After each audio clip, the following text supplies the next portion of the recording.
All right, good morning, everyone. So I'm still having trouble connecting my laptop through the projector, so somebody might come during class to try to fix it. So today we're going to talk about, we're getting into a new section, and today we're going to talk about locating and describing interest points, which is a really fundamental area of computer vision. So, we've talked so far about processing intensity images and basic filtering and a couple of applications of filtering, generating pyramids, representing texture, detecting edges. And so now we're going to talk about correspondence. So everything we've done so far is just working within a single image. Now correspondence is the basis for how we can work with multiple images. So the problem of correspondence is to match points, patches, edges, or regions across images. So for example, we might have these two pictures of a stop sign, and we want to line them up. So we want to try to find points in one stop sign, or a region in one stop sign that matches a region in the other stop sign.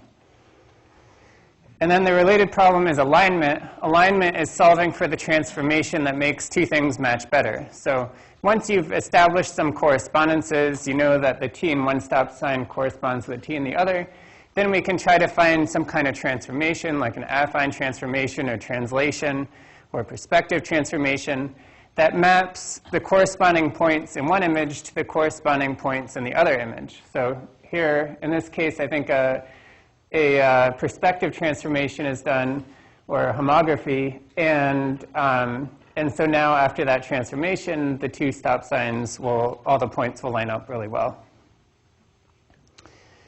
So there's a lot of examples for how you might use this. You might, for example, want to fit a 2D shape template, for example, for character recognition, to try to deform fonts so that they match some template. You might try to fit some 3D object model where you know that the layout of the parts has some kind of 3D shape and you've detected separate parts. And then, again, you want to try to fit the parts to your model so you can estimate the orientation of the object or size and shape. You might have points that are matched across two different views, and then you want to estimate what's called a fundamental matrix, which is represents the transformation between the two views, so that you can map any corresponding point in one image onto a corresponding point in another image. Or you might want to track points. So tracking points is just finding correspondences of some points in the scene across different frames of a video. So this is going to be one of your homework problems. So I'm going to preview homework 2. I've gotten some comments about that I'm releasing problems before they're covered in class. The reason that I do that is so that you can preview the problems, and then when I talk about them in class, you can think about how it's related to what problems you have to solve in the homework.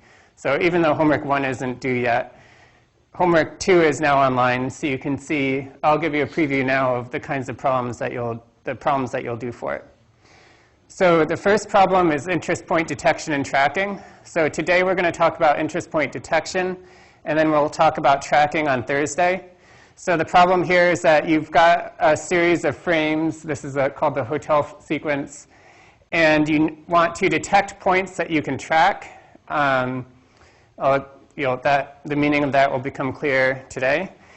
Track them across the 50 frames. And then, actually, I'm not sure if we will use those in homework 3 or not, but we will do structure for motion in homework 3 using some kind of track points.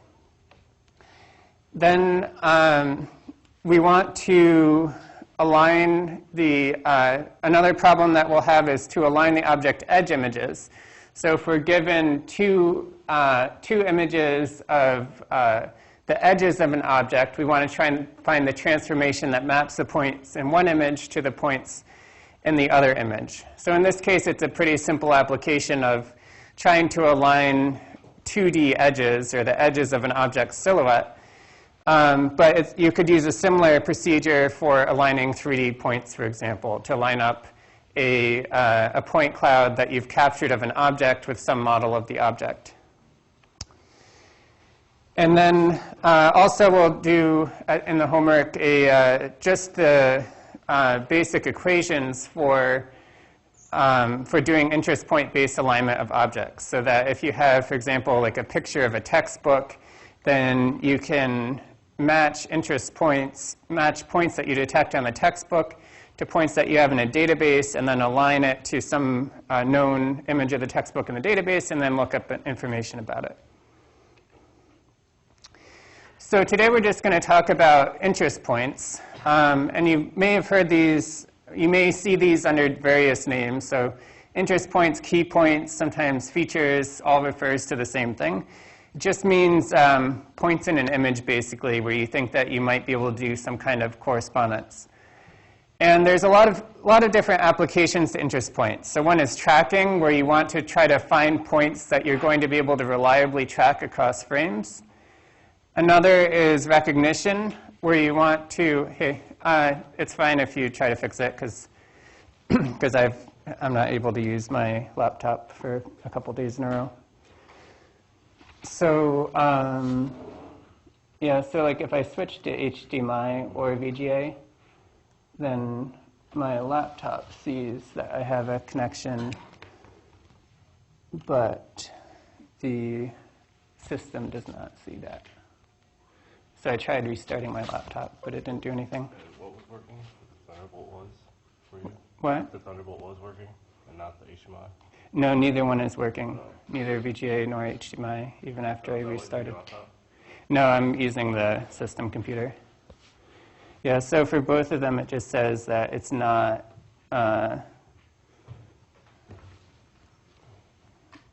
So this lights up, right? So when I plug in, so this is seeing the signal, but it's not showing up on there. I probably have to replace the cords. Try different ones. Usually they work. Yeah. Well, the chance that both of these would fail at the same time seems low. So. That's usually like the only thing I can do from here. Yeah. So. Okay. Sorry about Yep. that. That's all right. All right, sorry for the interruption. So tracking recognition, where you're trying to find patches that can tell you something about an object category, and 3D reconstruction, where you're trying to find correspondences across different views of the same scene. And then if you can find those correspondences, then you can solve for the 3D positions of those corresponding points. So there's kind of an analog to interest points in the way that we see. So our perception is that we have a continuous field of view of the scene, and that we're kind of seeing everything that's in front of us all the time. But the truth is that we view the scene by fixating on different points in our visual field. And we only have high resolution for about 2 degrees. So you only have this tiny little angle where you actually have high resolution. And we're subconsciously integrating information across many different views in order to get our perception that we see everything at once. And it feels like we have high resolution everywhere because we do have high resolution at the place that we're currently looking and concentrating. The saccades last about 300 milliseconds. So there's been a lot of studies that show that where we look is not totally random. There's certain locations in an image or in the scene are more likely to attract our gaze than others. So for example, in this image, these on the right side, all of this black line is showing with the dots is showing where somebody looked when they're looking at the image. So they look a lot at the eyes and the mouth and around the face. And depending on the tasks that somebody's doing, they might look at different places. So you've got free estimation next to the image where somebody's just looking all over to gather information about the scene. Or if you ask a question like, how long has a visitor been away from the family, they look a lot at the faces and their pose. If you ask, remember the clothes worn by the people, they look up and down their bodies so that they can accumulate information about their clothing, and so on. So in this case, the interest points are very task dependent. And and so there's an idea that certain places are more informative than others. So we have a kind of similar idea today in that certain areas of an image are more informative for finding correspondences than others, except that instead of driving it by some high-level task, we want to drive it by criteria of how repeatably will we be able to detect these points and how localizable will the points be if we detect them in multiple images. So basically the challenge that we face is that suppose that you looked at some image like the original here, and you have to click on some point, and then you go away and come back the next day, and you have to try to click on exactly the same point again, right, without seeing where you clicked last time. So you can think about what points would you choose. What would be something where you could probably click on the same point after going away, after maybe the original has been rotated or shifted. So what's one example? Yes? Corners of the polygons, the sharp ones. Right. So the answer was corners of the polygons. So corners are a great example. For example, if you said that, if you click on the corner of this square or the corner of this square or the edge here, that's a very relocalizable point. You could come back the next day and click very close to that same point again. Any other examples? Yes. The edge of the lines. Right, the edges of the line. So that, again, for similar reasons, you can click, if you remember that you clicked on the edge of a line, then you can find that edge point very precisely again. Yes? Maybe the corners of the domain itself. The corners of the image? I guess that's true in this case, although for a typical application where you're trying to find correspondences from two images of the same scene, then that wouldn't help you with that. But it's true that would be a really easy way to solve this problem for this, as long as you know you're going to see exactly the same image again. So I think that covers a lot of it. So note that if you tried to click, obviously, in some uniform region, you'd have no way to click the same point again when you come back to it. If you click along an edge, also, it's going to be hard to click that same point again because all the points along the edge look the same. So you really want something that's distinctive and that can be found, relocalized precisely. So here's an overview of key point matching, or interest point matching. So first you find some set of distinctive key points, and we have to get into how we define that mathematically. Then you define a region around each key point. So that's going to be how you describe that point with some descriptor over that region. Then you typically extract and normalize the region content. You might orient it so that most of the gradients are pointing up, or you might rescale it so that it has some fixed size. Compute some local descriptor from the normalized region, and then you compute the distances between local descriptors that you found in multiple images. So then if you can say confidently that some set of key points in the left image match some set of key points in the right image, then you can try to align those images or solve for the relative positions of the cameras or whatever you're trying to accomplish.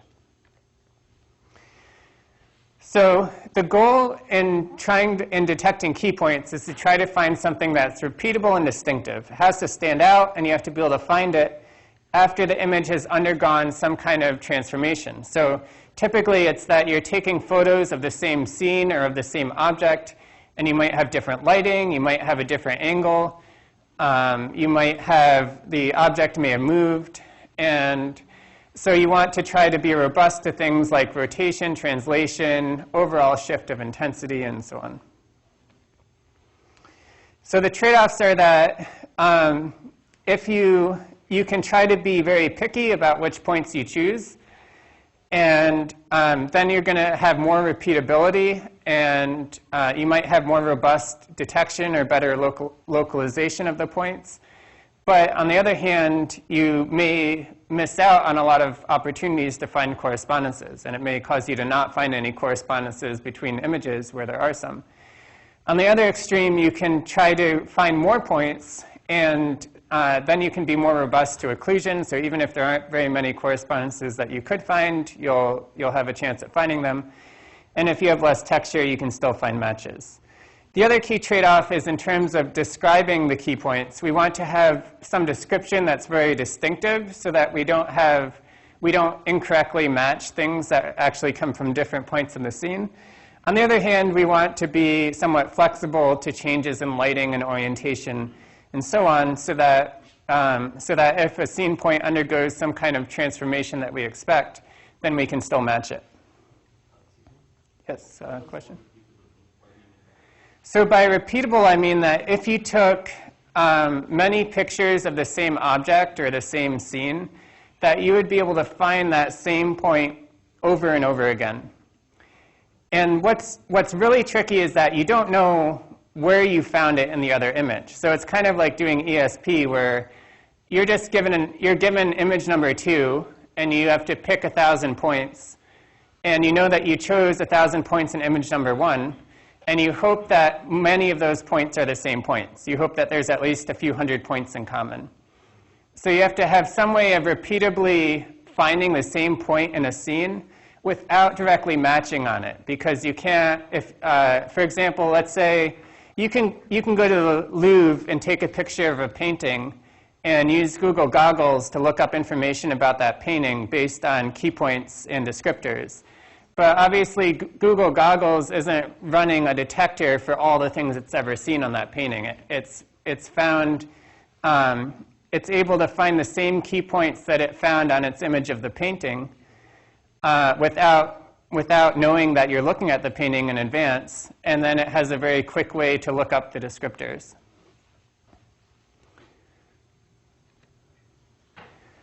So there's kind of an analogous problem too, where if you wanted to try to tell your friend where to meet you, so your friend has to be able to find the same spot that you did. So you want some point that's kind of distinctive. So where would you tell your friend to meet you here if you're about to jump out of an airplane?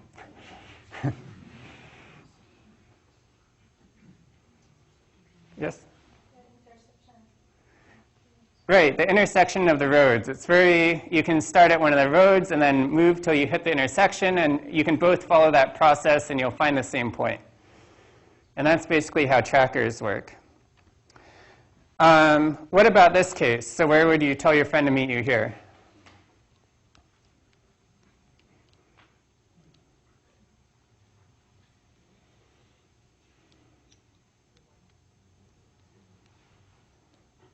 Yes, go ahead. Again, the intersection of the two roads on top, right corner. Maybe the intersection of the road might work here. What else, though? Yeah, the top of the hill would also work. So there you can just say, you both try, as long as you get to the hill, you just go up, and then you'll both hit the same place. So this is the other major kind of interest point, detecting the center of blobs, or basically like peaks of intensity. So there's a lot of detectors out there, and we'll talk about some of them, some in more detail than others. But there's kind of common themes, so it's not really necessary to go into detail about all the detectors. I'm going to go into detail about a couple, and then give you some survey of some others that are out there. So the first one is the Harris detector, and this is one of the most widely used. It's a fairly old detector, and it's a corner detector. So often if somebody says, like, I'm using a corner detector, they're using the Harris detector. And the idea is that you want to try to find pixel locations where you have a strong gradient in two orthogonal directions. So that's basically what a corner is, right? If you have a corner that's like that, then you have a strong gradient over here and a strong gradient there. If you have a corner that's like, if you have an intersection, then again you have strong gradients in two orthogonal directions. Along an edge, you just have a strong gradient in one direction, and in a uniform region, you don't have any strong gradients at all. So we're going to encode that mathematically based on the second moment matrix. And so it's kind of analogous to if you've done PCA, for example, or eigenvalue decomposition. If you do an eigenvalue decomposition of a covariance matrix, then you're finding the orthogonal directions of major variance. In the same way, if we were to do eigenvalue decomposition on the second moment matrix, we find the major directions of gradients. And we want both of those major directions, which will be the two orthogonal directions, to have high gradient values, or have a lot of high eigenvalues, more specifically. So let's look at how we compute that. So we start with the input image in the upper right. And so we want to compute this second moment matrix for every pixel. So what this means is that we've applied some smoothing operator, sigma d, and Ix is the gradient in the x direction, Iy is the gradient in the y direction. And so for every pixel, we compute Ix squared, where it's element y squared. And we also compute Ixy. And then we accumulate, we take a weighted average of these over some local neighborhood using a Gaussian function. So now more slowly with the illustrations. We start with the input image, and we're computing a gradient x, gradient y image. You can optionally blur first, which would be to remove noise. Then we take the squares of the derivatives, so it'd be Ix point times Ix, Iy point times Iy, Ix point times Iy. And then Gaussian filter. So what this does is it's summing these, for example, Ix squared values over some weighted local neighborhood. So it's a weighted sum over a local neighborhood. And the reason to do that is because you want to see just nearby the center point how much gradient is there in the x direction, or how much gradient is there in the y direction. And then the final step is to compute the Harris score. So the main idea is that you want there to be a strong gradient in two orthogonal directions. The first thing that might come to mind is that you might think, well, I want to see if there's a strong gradient in the x direction and a strong gradient in the y direction. I guess that's right, because the y direction would be a horizontal edge. But that would not be ideal, because that would not be rotationally invariant. So if you took a corner and you rotated it, you would get a different score if you're looking for just the strength of the gradient in the x and y direction. So we want some rotationally invariant corner descriptor. And so we can use that. We can use the idea of eigenvalues and eigenvectors to get that rotation invariance. You can think about eigenvectors as a way, eigenvalue decomposition as a way to represent your data by computing some rotation on the original data, and then some scaling, and then some other rotation. So that would be like singular value decomposition. So the thing is, though, that computing the eigenvectors for every 2x2 patch over the entire image would be kind of slow. We want this to run at like hundreds of frames per second, ideally. And so we can sidestep it by using the fact that the determinant of this 2x2 matrix is equal to the product of the eigenvalues, and the trace is equal to the sum of the eigenvalues. So if we want to say that both of the eigenvalues must be large, then one way that we can encode that is by saying that the determinant should be large compared to the trace, or compared to the trace squared. So that way, only if both lambda 1 and lambda 2 are large will this function, which is the determinant of this matrix, minus some alpha times the trace of the matrix squared, has to be greater than some threshold. And I'll go through that in slightly more detail on another slide. But first, here's here's the score. So this is the determinant of this 2x2 matrix over every pixel, minus some alpha, for example, 0.06, times the trace squared. And so you can see that it's giving strong responses at the corners, and weak responses at edges, and weak responses at the uniform areas. And then the final step is non-maxima suppression, where you just say that you only consider a pixel to be a corner if it has higher magnitude than all of its neighbors. For example, in an 8 neighborhood, using an 8 neighborhood where you check the 8 pixels that are next to or diagonal to it. So, so just going over, just kind of reiterating why you do this test.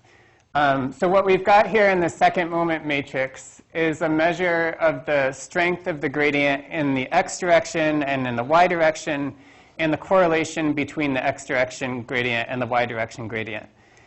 And so by doing eigenvalue decomposition, we get a rotation invariant measure of how strong the gradients are in 2 orthogonal directions. And the eigenvalues indicate the strength of the gradients in the strongest direction and in the second strongest, in this direction orthogonal to that. So, so you can look at this as that we want the eigenvalues to be large, and we also want them to have a small ratio, where lambda 1 is the larger eigenvalue and lambda 2 is the smaller one. So the minimum ratio they could possibly have is 1. If you're looking at an edge, then the ratio would be really large. So in the straight line algorithm that I talked about before, I use this ratio to detect straightness, and I require that the ratio is like 400 or some large number. So we know that the determinant is the product of the eigenvalues, and the trace is the sum of the eigenvalues. And so, so that leads to saying that the determinant of the determinant minus k times the trace squared means that lambda 1 times lambda 2 must be large compared to lambda 1 squared and lambda 2 squared. And because k is less than 1, then the fact that there's a 2 lambda 1 lambda 2 doesn't really matter in here. So empirically, people typically use k as between 0.04 and 0.6. And then there's another explanation that I link. Well, it's basically the same thing that I said, but if you want to recap this, you can look at the explanation on Wikipedia here. This is a more graphical explanation of this. So just saying this is a plot of lambda 1 and lambda 2. So if lambda 1 is a lot bigger than lambda 2, it means you have an edge. This isn't really possible, that lambda 2 is a lot greater than lambda 1, but if you switch your lambdas, it would just mean that you have another edge. If they're both large, then it means that you've got a corner, or a lot of gradient in 2 directions. And if they're both small, then it means that you're in a flat region. So that's what the test is doing. So these are examples of the points that are detected after the non-maxima suppression. So you can see that you've got points on the edge of the lines, and that's because even though we think of it as part of an edge, there's actually a gradient along the edge and perpendicular because you're at the top of the edge. And then there's points detected at all these different corners and intersections. So the same in this other image to the bottom right. And then here's another example on a weird graffiti image. So again, you can see that it's basically where lines meet, you almost always detect a corner. And then you also detect it at line endings. There's another detector that's very similar. It's called the Hessian detector. And it's the same idea, except that you're trying to find strong curvature in 2 orthogonal directions. So instead of computing you compute the gradient of the gradient, you do 2 gradient operators to get the Ixx gradient. And same for Iy and Ixy. And then it's a very similar function. So the score that's used for the Hessian is you look at the determinant minus the trace squared.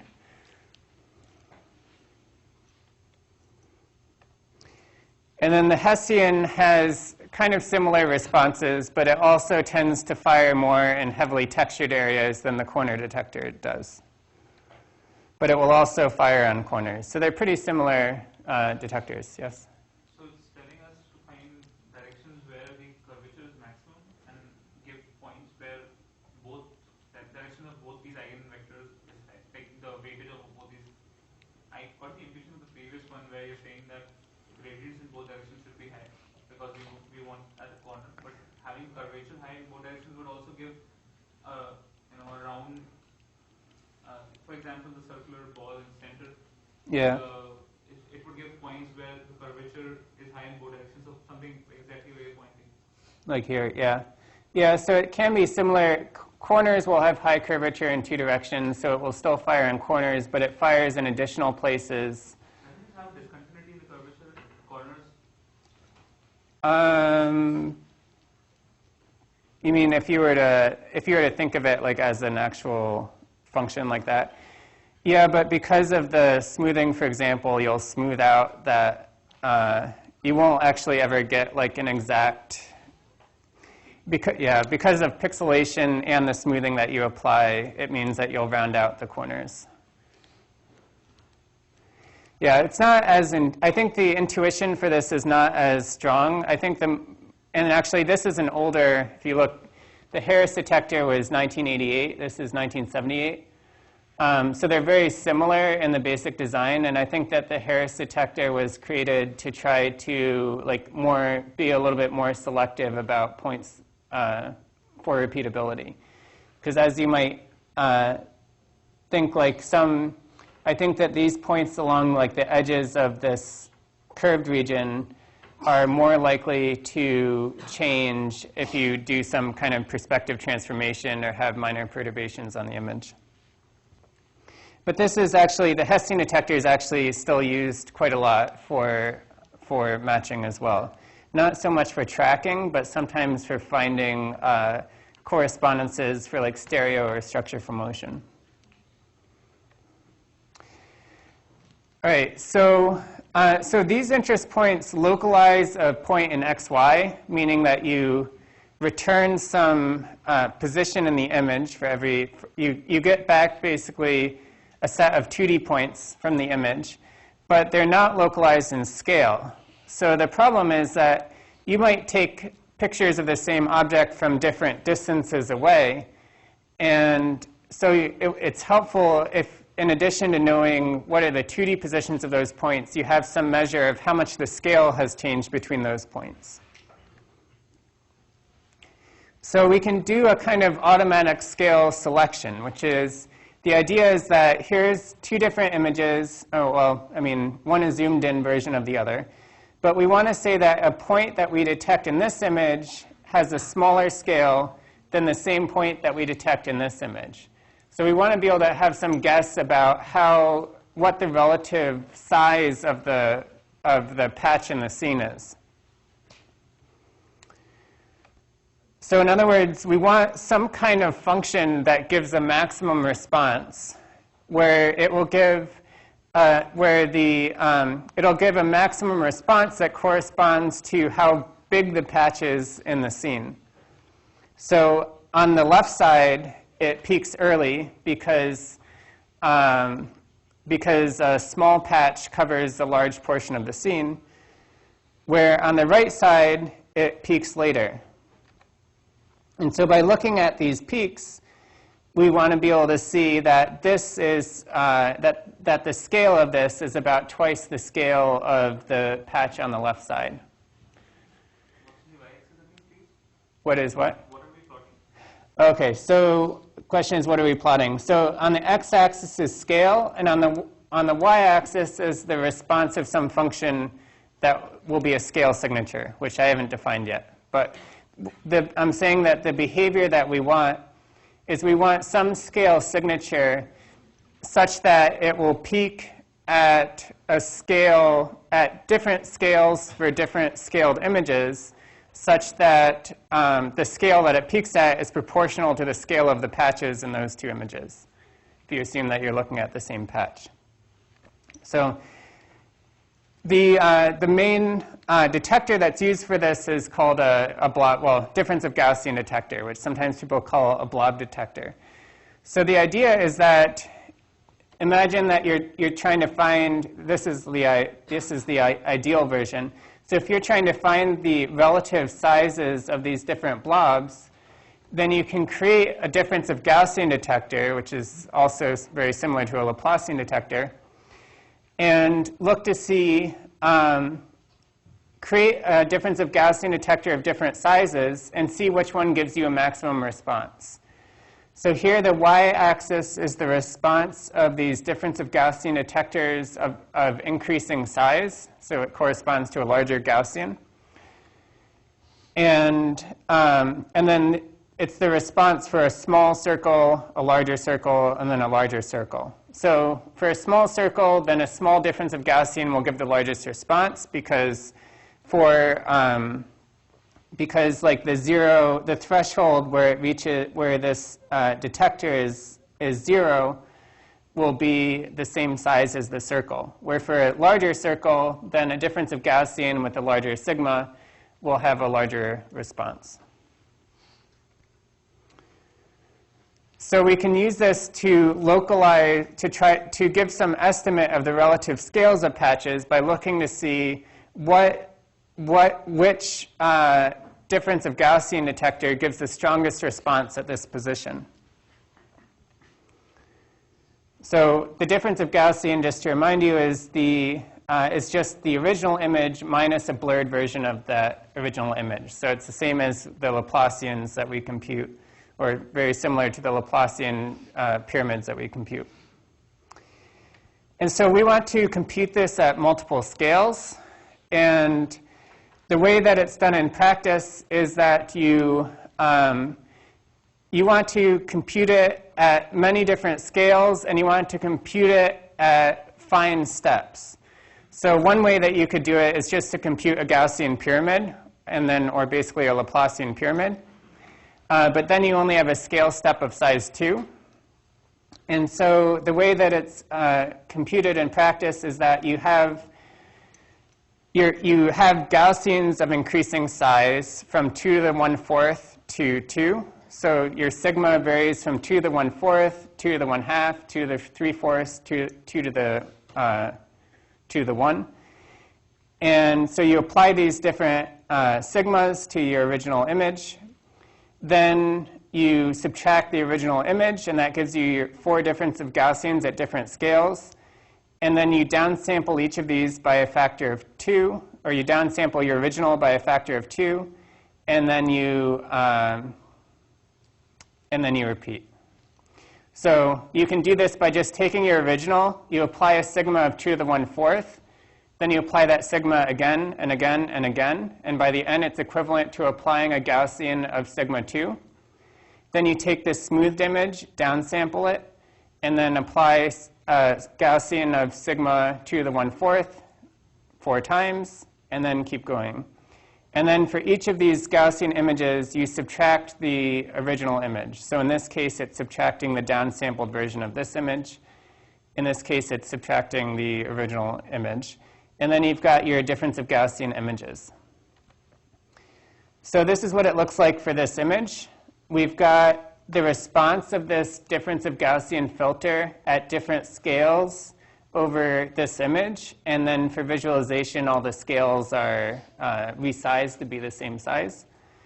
And so then we want to find the peak across these images of every pixel. And so we're doing a non-max suppression within each image and across the images.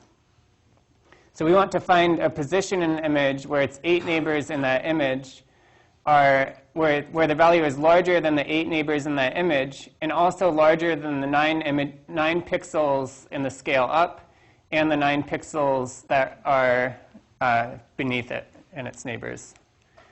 So it's doing non-maximum suppression in the pixel coordinates and of its own image, and in the coordinates that are neighbors in the scale above and in the scale below. And this is what's called the difference of Gaussian detector. So this will give you some position, and it will also give you some scale. So now an interest point has x, y, and scale. So this is the result of the difference of Gaussian detector applied to this image. So it's detecting, it's not as intuitive. You can kind of predict visually where a Harris corner detector will fire, and it's not as easy to predict that from a difference of Gaussian detector. But it tends to fire on places where you've got a lot of curvature around the extent of the filter. and just places where the ideal response would be where you have like a dark region in the middle of a bright region or a bright region in the middle of a dark region. So it fires like on the center of the eye. So I'll also note that you can also localize scale in the Harris detector, for example, by doing the same test by first localizing the points with the Harris detector, and then for every point, look at a peak in the scale space. So the final thing is that it would be nice if, in addition to localizing a point in position and scale, we could also estimate the orientation of the patch. So that's useful because then if I've taken a couple of photos of an object and the photos or the object may have rotated, I have some initial guess for what is the relative scale and what's the relative orientation of these patches. So in the SIFT algorithm, which is one of the major detection and key point descriptor algorithms, this is done by using histograms. So a histogram is just a count of different values that are observed. And so in this case, for every gradient, we compute the orientation. You can use ATAN of the x and y gradients. And then you count in some region how many times you see the gradient of different orientations. So, and the orientations are binned, meaning that gradients that fall within a range, say between 0 and pi over 8, you would all say fall into the first bin. And then gradients between pi over 8 and pi over 4 fall into the next bin. So this is representing a count of how many times you see gradients at different orientations, and it's weighted by the strength of those gradients. Then we take the peak, the one that has the highest gradient, and we say that that's the orientation of the patch. Then you can rotate the patch to a fixed orientation, so that then when you try to compare a patch of an object that's rotated to, if you try to compare two patches of an object and one of them is rotated, after the normalization, the patches will look the same, while before the normalization, the gradients wouldn't match up. In practice, you don't necessarily have to do this by rotating the entire patch. You can just rotate the orientations of the gradients that you find. So there's one more that I'm going to cover just at a very high level so you're aware of it. So there's something called, these detectors that I described so far are all detecting specific points in an image. There's also something called the maximally stable extremal regions, MSER. And this tries to find regions that are stable in an image so that it's sometimes used for text so that you could match like the M in this text with an M in another picture of the book. And the idea is that it's based on watershed segmentation, which is an algorithm that tries to group pixels together that have a strong boundary around them. And you can think of it as if you plotted like a gradient map or a gradient magnitude map of these images, there would be ridges where you have a strong gradient. And then you make the water rise until it starts to spill over those ridges. And the point at which it starts to spill over those ridges defines where the boundaries in the, what the boundaries of the regions are. And so as you change the parameters of how high those ridges need to be to establish regions, then you end up with different regions. And so MSER tries to find regions that are stable across many of these thresholds. So this is an example of changing the threshold and getting different watershed segmentations. So at the end of it, you would find that you would get out as stable regions like letters and basically uniform patches within a scene. So this can be useful for matching and like graphics and things where you might not have very distinctive points because it's mostly like different smooth, curvy regions, but then you can still match the regions as a whole. So one thing to note is that you don't usually need to implement these detectors you don't usually need to implement these detectors. There's code available for almost all of them online, including often fast versions of the code. But you'll see in the homework that actually like the code to implement something like a Harris corner detector is really quite simple. In MATLAB, it's like 10 lines. So next I'm going to describe the interest point descriptors. So I've talked about the detectors so far, which is how you find points that you think you can find again in another view of the same scene. And now I'll talk about the descriptors. So somebody just sent me this, this comic yesterday, so I thought I'd share it. And it's kind of, it's very true. It's very important thing to keep in mind in computer vision, that problems are a lot harder than many people would intuitively think. So the boss is saying, when a user takes a photo, the app should check whether they're in a national park. Seems like that might be hard, but you just look it up with GPS. And then they say, and check whether the photo is of a bird. And the programmer says, OK, I'll need a research team in 5 years. So that's the thing with computer vision. Like any specific problem that you want to solve, I think you can solve it with a few $1 million or $100 million and a research team in 5 years. But then every new problem is that way. So that's the challenge. All right, so now let's talk about the descriptors. So we found, let's say we've got 2 images. We found a bunch of these points in each image. But now we want to say which of these points match. So we have to have some way of describing the areas around the points to provide a basis for saying whether they match or not. Ideally, we want some descriptor that's robust. So if we have a change in perspective or lighting, it's still going to match. It's distinctive. So if we think that 2 points match, they really do. It's compact, meaning that we have a low-dimensional descriptor so that we can store lots of them and do quick lookups. And efficient. We want to be able to compute these quickly. And so in order to meet these criteria, many descriptors focus on edge and gradient information because gradients are robust to lighting, and you can try to normalize for the gradient orientation.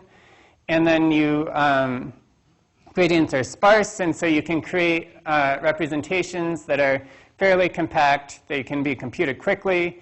They're robust to some changes of lighting, for example.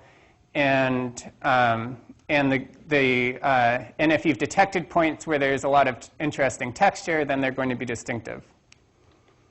You don't usually use color because it's not very robust to lighting changes or the camera gain. One of the main descriptors is called the SIFT descriptor. So you'll encounter this all the time if you read a lot of computer vision papers. And many of the other descriptors, now there's other descriptors that might be arguably better, but they're all very closely based on this SIFT descriptor. This was done by David Lowe in 1999, and it's just a very well-engineered way to describe regions if you're going to do matching from 2 different viewpoints. So the idea is that you've got a histogram of oriented gradients at different parts of the region that you're interested in. So that way you can capture important texture information, and because you're computing a histogram, which is a count over the gradients in some little region, you're robust to small shifts or small rotations. So this is how it works. You run a difference of Gaussian detector, that's the blob detector, and then you find maxima in position and scale. And then you apply an additional test to remove edge points. That's kind of similar to the Harris. It's related to the Harris test that we saw before. Then you find all the major orientations. So you create that histogram of orientations that I showed before. And then you look for local peaks in that histogram. And if there's more than one local peak, then you represent the point twice, one for each orientation. So that provides additional robustness in case there's 2 strong orientations. Then, so that's basically what I said. Then for every position, scale, and orientation, you create a descriptor. And to create the descriptor, you sample the gradient magnitude in some 16 by 16 region. And and you compute the gradient magnitude and the orientations. Then you break up those regions into 4x4 bins. So going back to this, here I'm showing it as here I'm showing an 8x8 region with 2x2 bins. In reality, the descriptor is a 16x16 region with 4x4 bins. So for each of these, then, you compute the histogram of the orientations, and then you normalize that histogram, and you concatenate those histograms, those normalized histograms together.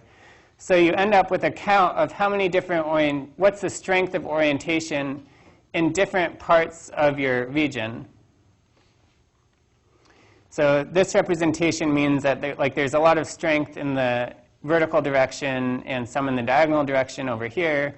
And in the bottom right, there's a lot of strength in this diagonal direction and so on.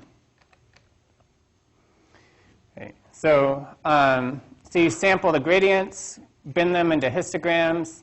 Then there's some thresholding and normalization. And then at the end of the day, you've got 8 orientations per histogram over these 4x4 spatial bins. So it's a 128-dimensional representation. So this gives you, because you're doing gradients, you're robust to lighting. Because you're fixing the normalization, the rotation ahead of time, you're robust to in-plane orientation change. Because you're computing because you're comparing local histograms to each other, you're robust to small shifts of position or very small rotations, which are not going to change the local histograms very much. And then the normalization also tries to provide additional robustness to changes of contrast or noise. So then the final thing is, we've computed a set of key points in one image. We've computed a set of key points in the second image. We've extracted these descriptors, and now we have to say whether one descriptor matches another. So the first thing that you would probably think of is compute the distance between the descriptors. The L2 distance, Euclidean distance, same thing. So in other words, you compute the sum of squared differences of these two descriptors. Now, there's a big drawback to that approach, which is imagine that you took like 2 pictures of this cement wall, even at different, you could take a picture of the cement wall here and a picture of the cement wall over here. You might get a lot of very similar descriptors because the wall has a lot of points that are kind of similar within that wall. So if you just try to compute the Euclidean distance and threshold it, then you're going to get a lot of incorrect matches. The key idea of the matching here is that instead of just looking to see how similar is the most similar match across 2 images, you want to see how similar is the most similar match compared to the second most similar match. So if I take key point number 47 in this image, I find the most similar key point in the other image and the second most similar. And I say if the most similar is a lot more similar than the second most similar, then I have a good match. Otherwise, I might be confused. So this is showing a plot of just if you, using that ratio, if you say, for example, at this point, that the closest has to be no more than 0.4 times the distance of the second closest, then the probability that it's a correct match is hundreds of times higher than the probability that it's an incorrect match. So this is the probability of incorrect matches based on the ratio. This is the PDF probability of correct matches given the ratio. And so as a threshold, typically people use somewhere between 0.6 and 0.7, which ensures that the probability of a correct match is many times higher than the probability of an incorrect match. So I'm not going to walk through these things too much, but I think it's kind of just important to show you how people study the robustness of these kinds of descriptors.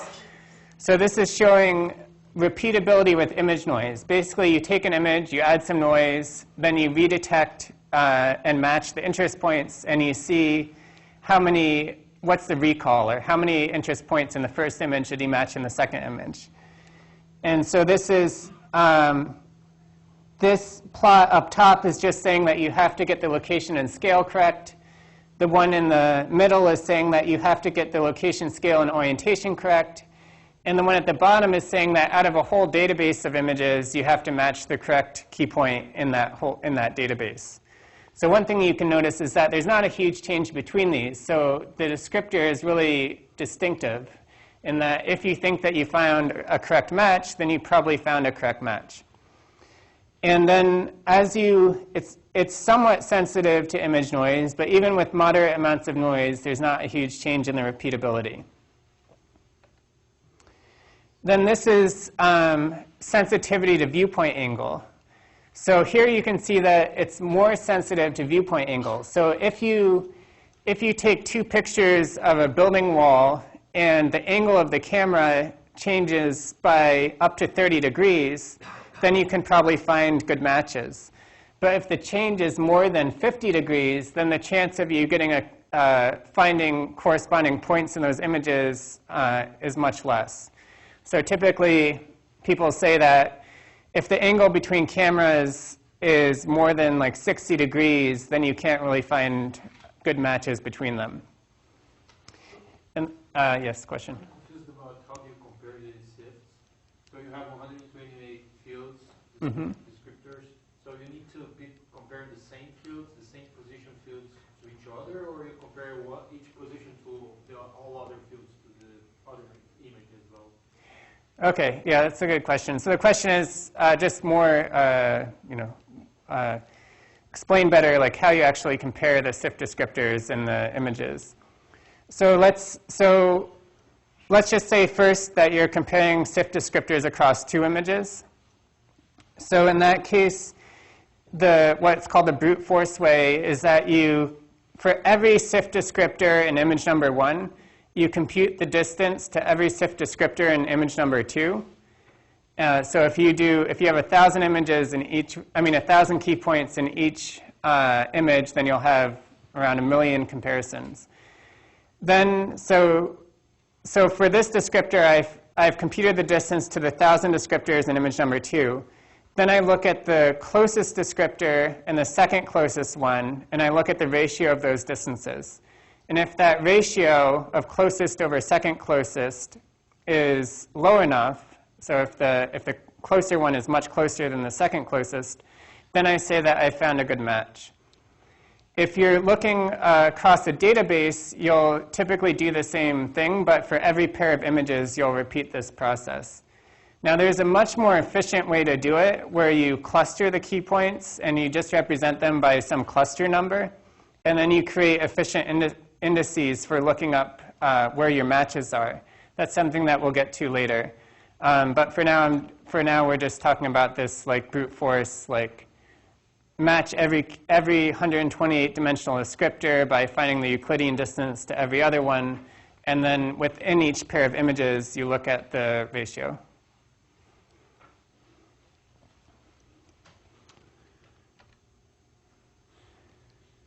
So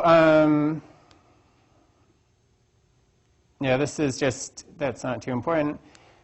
So one other thing to note is that there's a lot of variations that have been made since then that are, for example, faster. So SURF is an approximation of SIFT. Basically, they take the SIFT descriptor and they figure out some shortcuts that allow you to implement it more efficiently.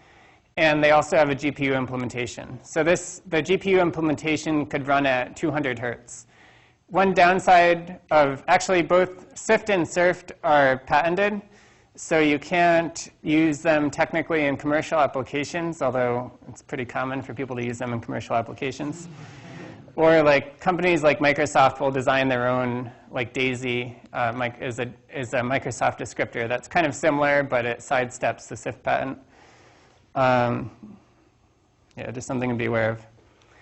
There's another one that's also, it's based on a binarized descriptor. It's again like the same general flavor as SIFT or SURF. It's called ORB. But it's designed for efficiency and robustness to orientation. It's actually used, it's used by OrbSlam, which is a which is a very efficient structure from motion from video algorithm. And it's just something that you might want to be aware of this if you're interested in tracking or interested in structure from motion or SLAM. There's also descriptors that are trying to encode edges. So one example is shape context, and this is similar to a spin descriptor that's used to represent 3D points. So the idea is that you just create this, this oriented histogram, and you count how many edge points you see at some position in different bins of this, this log polar histogram.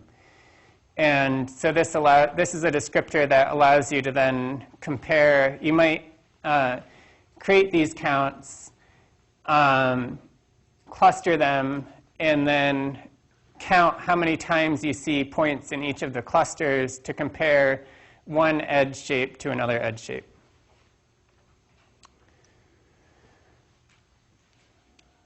So, so one important question is how to choose the detector.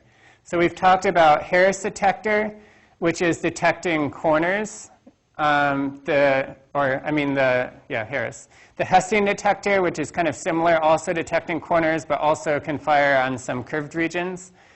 There's the MSER detector for finding regions. There's the difference of Gaussian detector, which finds, like, kind of loosely speaking, fires at the center of blobs. And so if you want to have very precise localization, then the Harris detector is usually the best detector. And Harris detector is often used for tracking. The downside of it is that you only get localization in XY. So that's fine for tracking, because if you have a video, if I have a video and I move the video around or objects are moving, the scale of an object between successive frames isn't going to change very much. So I don't really need to be able to do long-range matching of scales. But on the other hand, the fact that you can kind of follow the edge into the corner is super helpful. So even if you're, if in successive frames the corner moves a few pixels, you can start at the previous location and then find your way to the corner by following the edge. That's what that's what the tracking algorithm Lucas Canati does that I'll talk about next time. The difference of Gaussian detector, the main advantage is that you also can localize in scale. So if you're doing long-range matching, it's often a better detector. By long range, what I mean is that you've got two pictures of the same scene or object from very different camera positions. And then if you've got some flexible region shape and not a lot of texture, then something like MSER could make sense. So the best choice is often application dependent. So I see much more often you'll see like Harris and difference of Gaussian are probably the most used by far. But then in certain applications, you might be using some other more specialized detector like MSER. And then there's another strategy where you don't necessarily have to just use one of them. For example, sometimes people will use both Harris and Hessian, or both difference of Gaussian and Harris. And so it just, again, depends on how much time you have to do the computation and how important it is to get really good coverage of points on the image. There's been a lot of evaluations. So one example is here where I'm not going to walk through this table, but they compare all of these detectors like Harris, Laplace, where the Laplace is localizing in scale, difference of Gaussian, SURF, and so on, and look at how repeatable are those detectors, how accurately do you localize the same position. Harris, for example, you can localize at a subpixel level, while difference of Gaussian tends to be an error within like 1 pixel. Robustness and efficiency. So if this is something that you're interested in for your research or application, then it's worth looking at that paper. So once you choose a detector, then you have to choose a descriptor. And so there the key factors that you want to consider are efficiency. If you have a real-time application, then you obviously need a very efficient descriptor like ORB or even just the image patch. And also the efficiency to do lookup or matching is also important. So ORB is designed to be quickly computable and also quickly matchable with approximate nearest neighbor methods. So for instance recognition, SFM, so if you're doing instance recognition, SFM, or stitching, then SIFT or some variant of SIFT is a good choice. And if you're doing tracking, I think it's not in this, but yeah. So if you're doing tracking or stereo, then often just the image patch is used, or the gradients of the image patch is used as a descriptor, because it's very, it's very quick to compute, obviously, and you're only doing local matching, so you don't need something that's as robust. So these are the key things to remember. When you're doing key point detection, you want your points to be repeatable and distinctive. So repeatable means that you detect the same point using a process independently in different images. And distinctive means that once you detect the same point in two images, you can match it and know that you found the right match. So corners, blobs, stable regions. And then for descriptors, you want them to be robust to things like perspective changes and lighting changes. But you also want them to be selective so that, again, you know that you can rely on your matches. So the classic example is SIFT, and many other interest point-based descriptors are essentially SIFT with minor variations that makes them faster to compute or a little bit more robust.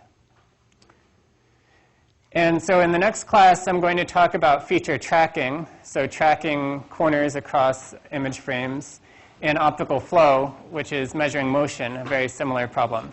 Thanks.